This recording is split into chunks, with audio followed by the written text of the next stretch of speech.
दोस्तों, आज की कहानी है देवर देवरानी। किसी फिल्मी हीरो हीरोइन से कम नहीं लग रहे हैं। दोस्तों, कहानी शुरू करने से पहले अगर हमारे चैनल को सब्सक्राइब नहीं किया हो तो कर लीजिए, ताकि आपके पास पहुंचे हर रोज नया वीडियो।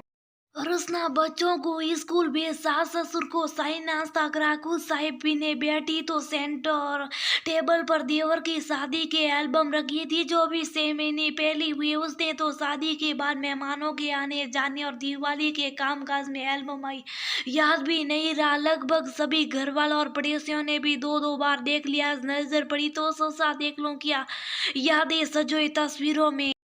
वाह, कितनी बड़ी और डिजिटल बनने लगी आजकल। देवर देवरानी किसी फिल्म हीरो हीरोइन से कम नहीं लग रहे थे। महिला संगीत में जो लहंगा पहना था राजीव लग रहा था उसके, और सौरभ के साथ ही कुछ कैडी टेलीविजन बला की खुशबूरत लग रही थी। एक जगह बुआ सास मुंह फुलाए बैठी थी।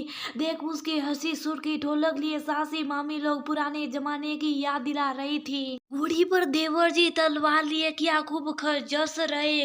बाराती नाचते हुए कैसे कैसे मुंह बना रहे, किसी की आंखें बंद तो किसी का मुंह खुला। एक तस्वीर में वो लोग सलीम में अपने देवर की बारात लेकर पर झूमती नजर आई, जो उसके कानों में अभी भी गूंज रहा था। सास ससुर ने क्या ठुमके लगे वो अपने बेटे की बारात में। मामा ससुर का नागिन डांस देख सारे हंस हंस कर पागल हो गए थे।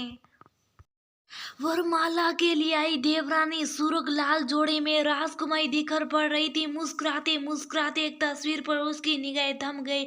वो तस्वीर थी पूरे परिवार की, सबके चेहरे पर मुस्कान तो थी पर अंदर क्या था वो सिर्फ वे खुद जानते थे। बात कितनी छोटी थी पर रबड़ बैंड की तरह खींची गई, लेकिन उसकी थोड़ी सी हिम्मत ने बात संभाल ली और सोचते हुए तस्वीर में खो गई। वरमाला के बाद दूल्हा दुल्हन से मिलने वाला का ताला लग गया। सभी उन्हें आशीर्वाद देते और यादगार के तौर पर एक तस्वीर में कैद हो रहे थे, और लोगों द्वारा दिए गए तोहफे और लिफाफे संभालने की जिम्मेदारी अरसना की थी। वहीं परिवार के अन्य बच्चों के साथ ननन की बेटी रूही खेल रही थी। बच्चों को स्टेज पर कूदने फादने में कुछ ज्यादा ही मजा आता है। खेलने के बीच में वो दूल्हा दुल्हन के बीच में तो कभी गोद में आ बैठती। काफी देर तक तो किसी ने ध्यान नहीं दिया, पर थोड़ी देर बाद फोटोग्राफर अर्चना जी से बोला, मैडम वो बच्ची ज्यादातर दूल्हा दुल्हन के बीच में बैठी है, फोटो खराब हो रहे, आप उन्हें हटा दो दो तो अच्छा होता, और आप सभी फैमिली पिक्चर करवा ले। काफी देर गई है तब अर्चना ने रूही को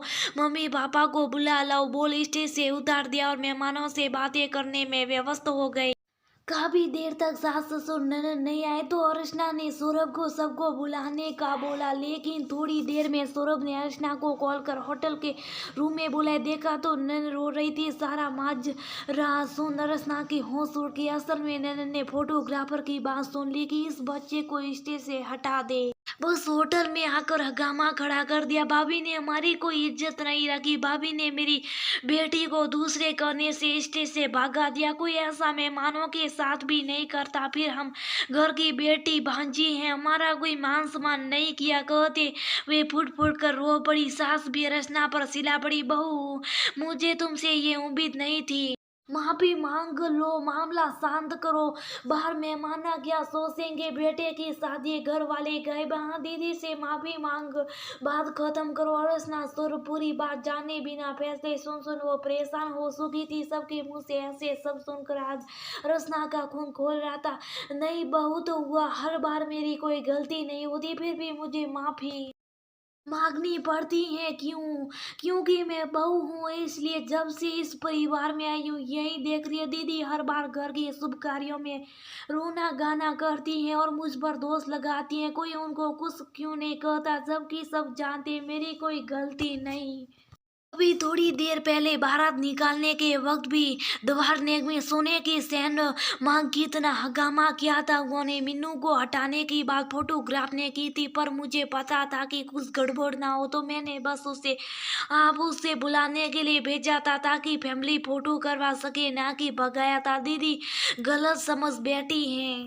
सारी बातें दरवाजे सुन रहे विनोद जीजाजी और मिन्नू अंदर आए। मम्मी मामी कब से आपको ढूंढ रही थी, मुझे भी बोला आपको पापा को बुलाने को रही। सनिया ये सब क्या है, इतना ड्रामा करने की जरूरत नहीं थी। उनकी जब गलती नहीं तो माफी नहीं मांगती, और ये सब करने से तुम्हारा मान सम्मान कौन करेगा बताओ।